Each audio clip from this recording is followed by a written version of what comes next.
नमस्कार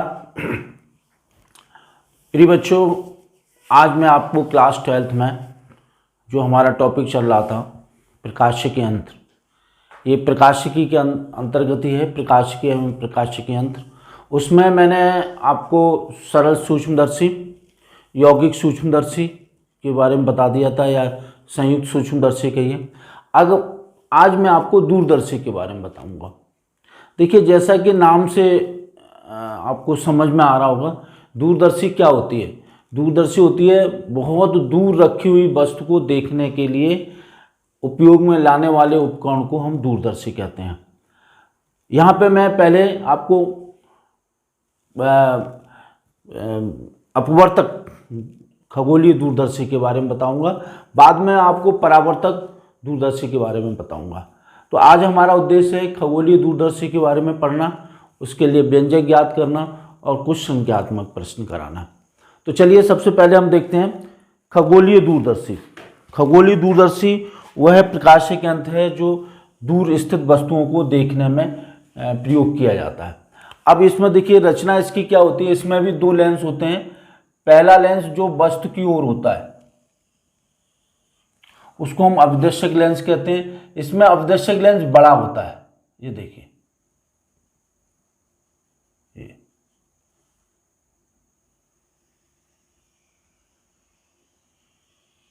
ये अपदर्शक लेंस है। इसकी फोकस दूरी हमने ले ली FO। ये है अपदर्शक लेंस।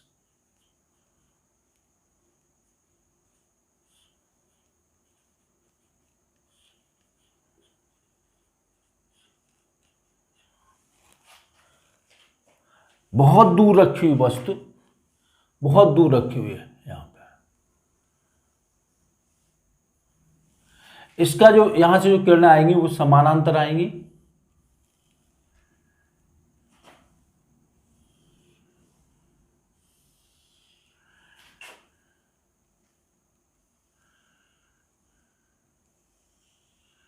और इसके फोकस पे जाके मिल जाएंगे। A डैश B डैश यहां पे आके मिल जाएंगे।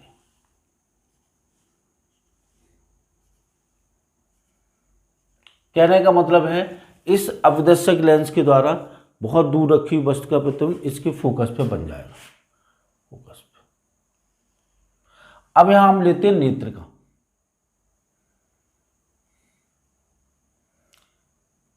नेत्रिका की फोकस दूरी FE है, ये है नेत्रिका। इसमें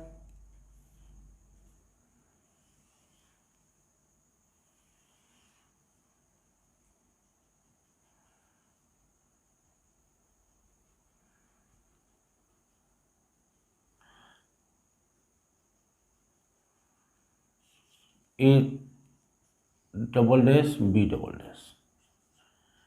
नेत्र का वो लेंस होता है जो आंख की ओर होता है,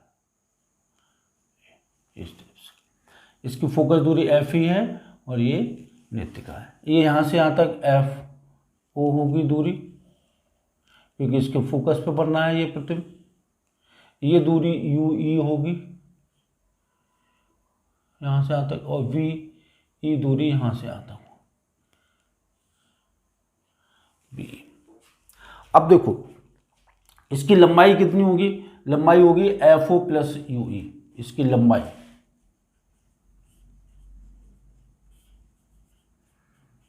FO प्लस UE। अब हम क्या करेंगे, इसकी आवर्धन क्षमता निकालेंगे। वैसे देखने में ये जो होता है वो इस टाइप की होती है। आप ये भी देख लीजिए, बाहर से देखने में आपको इस टाइप से लगेगा। ये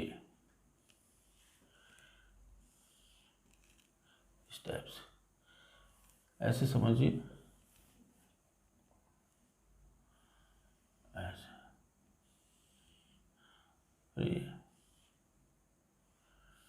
यहाँ पे नेत्रिका होती है, ये नेत्रिका, ये अपदर्शक, और ये बहुत दूर रखी हुई वस्तु है और यहाँ पे पेच लगा होता है जिससे हम इन लेंसों को आगे हम पीछे कर सकते हैं। ये इस तरह से यहाँ पे प्रतिबिंब बनना होता है, यहाँ पे इस टाइप से। ये अवदर्शक लेंस होता है।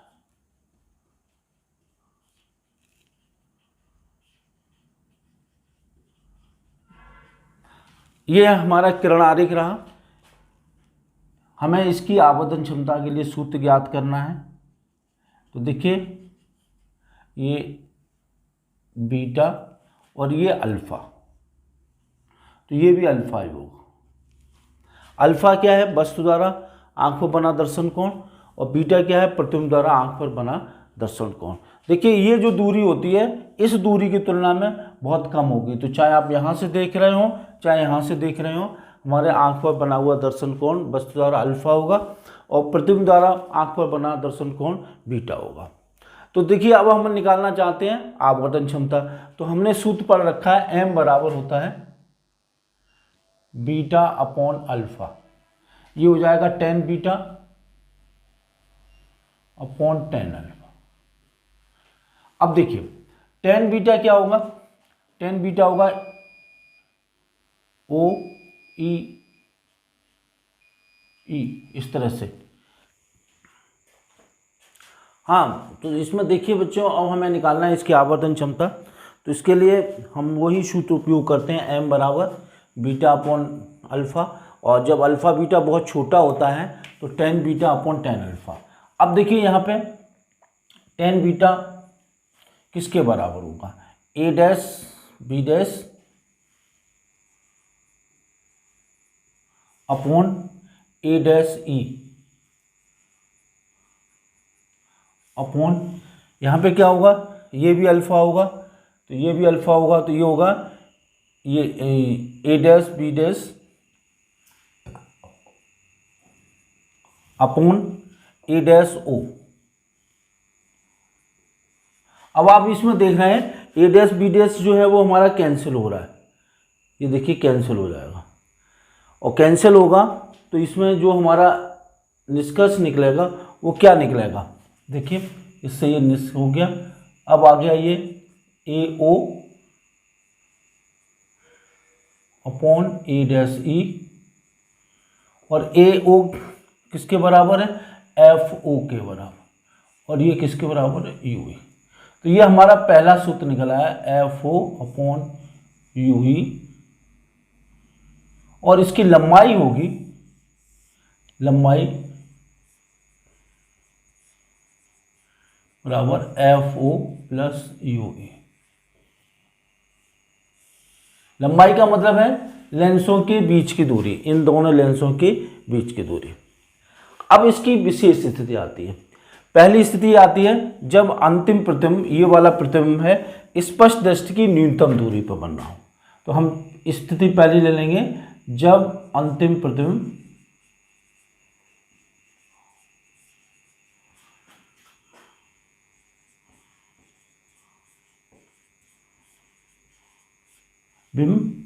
स्पष्ट दृष्टि की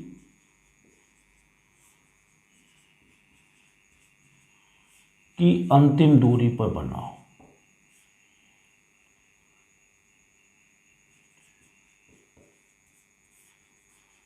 दूरी पर बनना हो।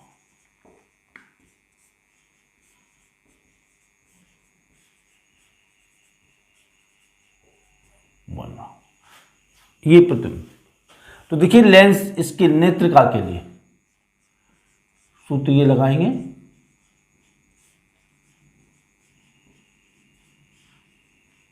के लिए 1/f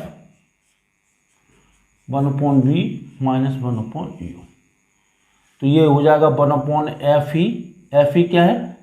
इसकी फोकस दूरी equal to 1/-d minus 1/-u। तो ये 1/fe plus 1/d equal to 1/ue। हमें चाहिए FO/FE, FO/UE। तो FO का गुणा कर दिया हमने, तो ये हो जाएगा FO 1/FE प्लस 1/d। तो यही हमारा सूत्र हो गया आवर्धन क्षमता, m बराबर FO 1/FE प्लस 1/d। जब अंतिम प्रतिबिंब स्पर्श दृष्टि की न्यूनतम दूरी पर बनना हो और लंबाई होगी FO प्लस UE। अब बात आती है जब अंतिम प्रतिबिंब अनंत पे बनना हो श्रांत आंक के लिए। तो अगला हम केस ले रहे हैं जब अंतिम प्रतिबिंब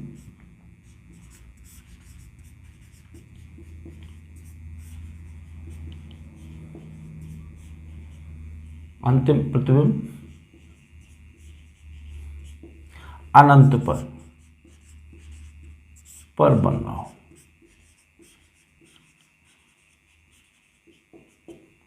श्रांत आंक के लिए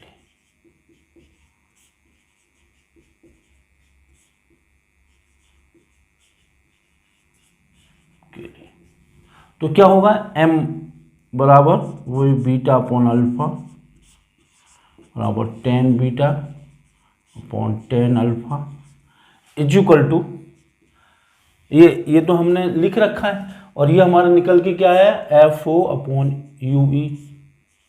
अब हम फिर नेत्रिका के लिए लिखेंगे, नेत्रिका के लिए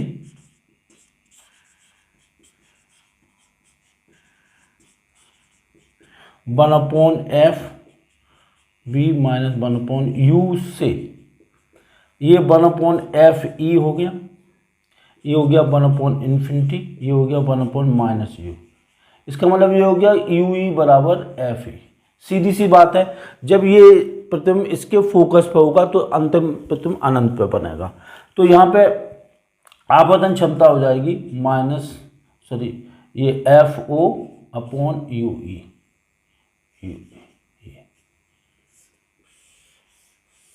और लंबाई होगी इसकी बराबर FO plus UE। FO plus UE। इस तरह से हमारी आवर्धन क्षमता इसकी हमने निकाल ली और संबंधित सूत्र भी निकाल लिए। अब बात आती है इसके संख्यात्मक प्रश्न करने के लिए। तो देखिए आप ये समझिए इन तानों में आपको संख्यात्मक प्रश्न आएगा, मतलब 4 चीज़ें हैं, सरल सूक्ष्मदर्शी, यौगिक सूक्ष्मदर्शी और आपके ये दूरदर्शी। तो दूरदर्शी में से इनमें से किसी एक का तो आपको आवर्धन क्षमता के लिए सूत्र पूछा जा सकता है या आपसे पूछा जा सकता है कि इस पर एक संख्यात्मक प्रश्न। तो देखिए संख्यात्मक प्रश्न के लिए आप अच्छी तरह से समझ लीजिए कि हमें कैसे क्या करना है। तो हमें जो चीज़ें दी होती हैं उनको हम वो कर लेते हैं, लिख लेते हैं और उसके बाद करते हैं। तो देखिए सबसे पहले एक क्वेश्चन है, एक खगोलीय दूरदर्शी है जिसके अवदर्शक तथा लेंस के फोकस दी हुई है।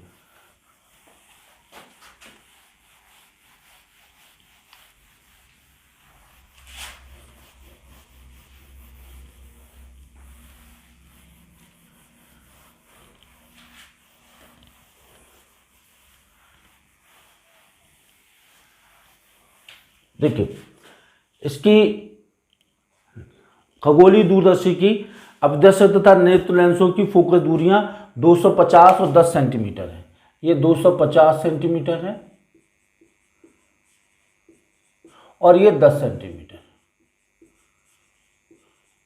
ये है FE और ये है FO, ये दी हुई है। ठीक है, तो इसमें हमें क्या निकालनी है, आवर्धन क्षमता ज्ञात करनी है। अंतिम प्रतिबिंब अनंत पर बनना हो तो आवर्धन क्षमता क्या होगी। तो अंतिम प्रतिबिंब अनंत पर बनना हो तो हम उसके लिए सूत्र क्या होगा, m बराबर FO upon FE 1 plus FO upon FE, यही होगा FO अपॉन FE। और इसमें लंबाई ज्ञात नहीं करनी है, केवल आवर्धन क्षमता ज्ञात करनी है। तो इसमें हम रख देते हैं, तो m बराबर 250 अपॉन 10 25 आंसर आ गया। बड़ा सरल सा क्वेश्चन था।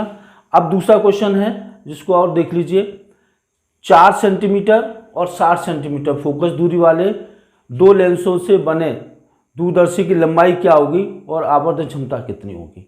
तो इसमें देखिए जब कुछ कहा नहीं जा रहा है, तो इसका मतलब हम ये मान के चलते हैं कि प्रतिबिंब कहाँ बनना है, अनंत में बनना है। तो उस केस में हमें आवर्धन क्षमता निकालनी है। तो एक क्वेश्चन ये था, एक क्वेश्चन ये था, इसमें ये एक 4 सेंटीमीटर दी हुई है और एक दी हुई है 60 सेंटीमीटर। तो निश्चित है जो ज़्यादा होगी वो उसको हम फोकस F लेंगे और जो कम होगी उसको हम लेंगे FE के बराबर लेंगे। और इसमें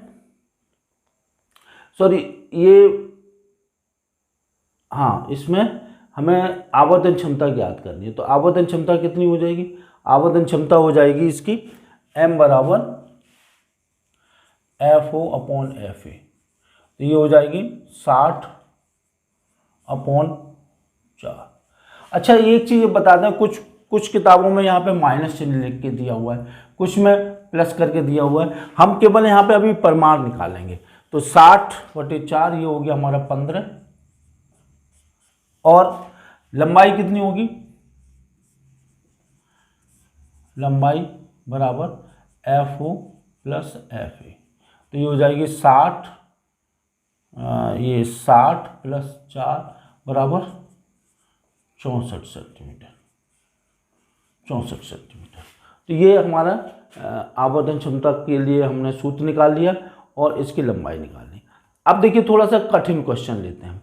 कठिन क्वेश्चन ये है कि एक दूरदर्शी के अवदर्शक एवं नेत्रिका की फोकस दूरियां दी हुई हैं और दूरदर्शी की अधिकतम लंबाई और आवर्धन क्षमता ज्ञात करो। देखिए अधिकतम लंबाई कब होगी, जब अंतिम प्रतिबिंब अनंत में बनेगा। तो उसमें हमारी लंबाई हो जाएगी FO प्लस FE और आवर्धन क्षमता वही होगी FO अपॉन FE। तो इसमें देखिए लंबाई दी हुई है, अवदर्शक लेंस की फोकस दूरी दी हुई है 100 सेंटीमीटर।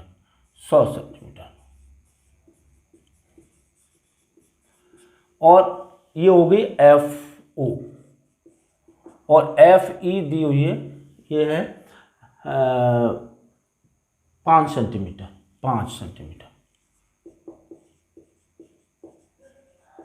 तो अधिकतम लंबाई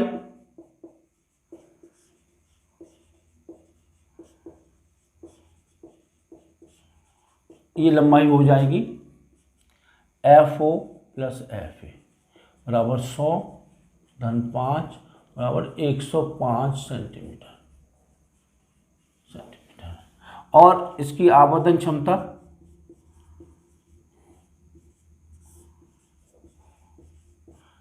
होगी M बराबर FO अपॉन FA।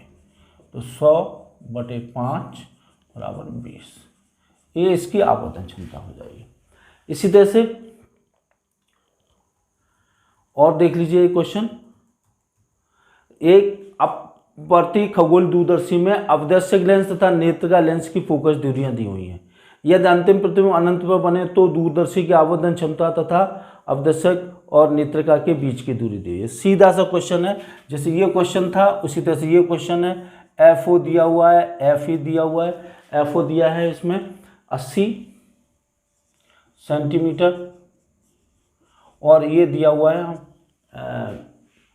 4 सेंटीमीटर।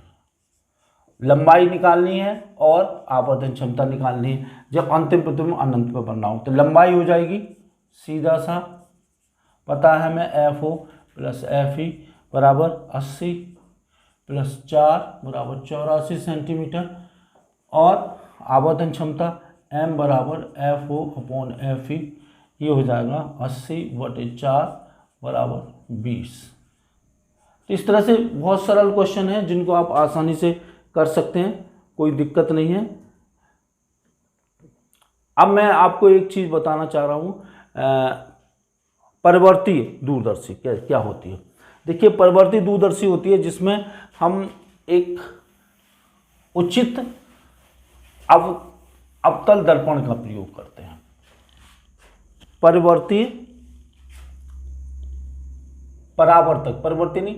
परावर्तक दूरदर्शी, इसका केवल आप किरण आरेख समझ लीजिए। इसमें हम क्या करते हैं, बहुत दूर रखी हुई वस्तु होती है, ये काफी दूर रखी है वस्तु, इसका प्रतिबिंब इसके फोकस पे बना लेते हैं। ये बहुत दूर रखिए बस। तो यहाँ पे इसका जो प्रतिबिंब होता है वो यहाँ पे बन जाता है इस टाइप से। ये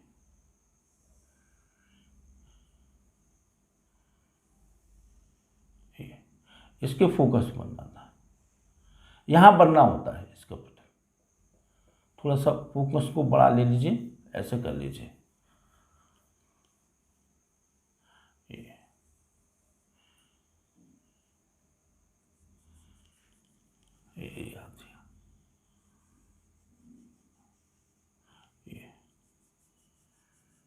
यहाँ बन जाता है इसका प्रतिबिंब ए बी का, यहाँ बनेगा ए डैश बी डैश। लेकिन यहाँ पे क्या करते हैं, एक दर्पण रख देते हैं, यहाँ पे एक दर्पण रखते हैं, तो 45 अंश का कोण बनाते हैं। तो क्या होता है, ये प्रतिबिंब यहाँ पर न बन के यहाँ बन जाता है इस तरह से।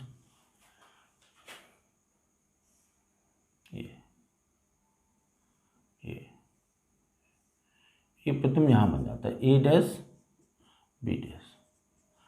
अब क्या करते हैं, यहाँ पे नेत्रिका रख देते हैं, नेत्रिका जिसके लिए वस्तु का कार्य करता है। इसकी फोकस दूरी एफ ई होती है और इसकी फोकस दूरी एफ ओ होती है। तो इससे क्या होता है, ये वस्तु की तरह कार्य करता है, ये इस तरह से, ये पीछे जाके मिल जाती है और ये हमारा अंतिम प्रतिबिंब बन जाता है A double dash B double dash, B double dash. ये कोण बनना है अल्फा बीटा और ये कोण बनना है अल्फा। इसकी भी आवर्धन क्षमता इस सूत्र से ही ली जाती है,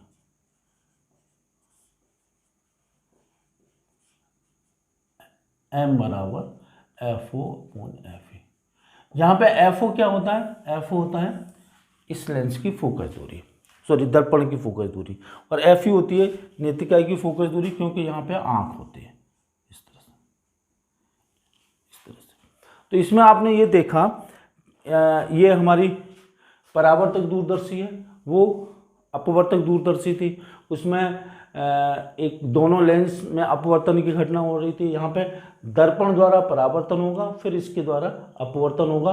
तो इस तरह से हमारा अंतिम प्रतिबिंब बन जाएगा, जो कि बड़ा होगा और स्पष्ट होगा। तो इस कुछ चीज़ उसी तरह की और कुछ चीज़ इसमें मिलती जुलती है। तो मैं ये समझता हूँ कि ये आपको अच्छी तरह से समझ में आ गया होगा और आपने ये अच्छी तरह समझ लिया। कुछ चीज़ें इसमें हैं जिनको मैं अगले वीडियो में बताऊंगा, जिसमें हम और न्यूमेरिकल्स भी कराएंगे और भी कंसेप्ट क्लियर कराएंगे। धन्यवाद।